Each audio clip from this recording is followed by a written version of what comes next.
অতিরিক্ত উৎপাদন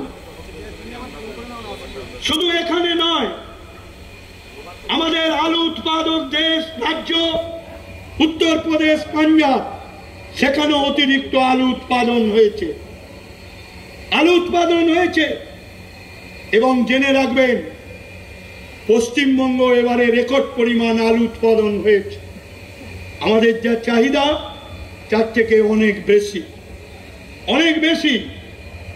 সরকার ভাবছে, সরকার আলু উৎপুট ওঠার সময় 450 টাকা প্যাকেট দাম বেঁধে দিয়েছিলেন।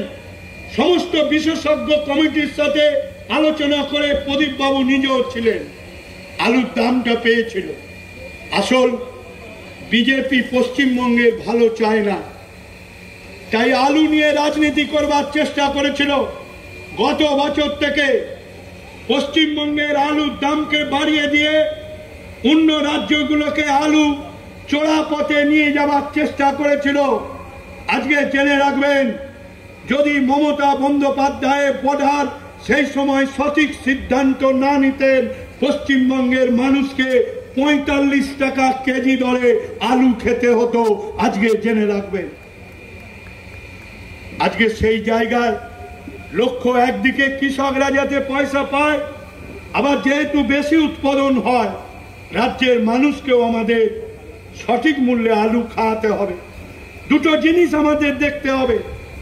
আমি শুভেন্দু বাবুকে বলবো, বিজেপিকে বলবো, কৃষকদের যদি প্রতি দরদ থাকে, আপনি পেট্রোল ডিজেলের দাম কমান। কৃষকের চাষ করতে গিয়ে পেট্রোল ডিজেল খরচ হয়, তার দাম কমান। আপনি যদি কৃষকের হয়ে দরদ থাকে, আপনার বাবা নরেন্দ্র মোদীকে বলুন রাসায়নিক সারের দাম কমাতে।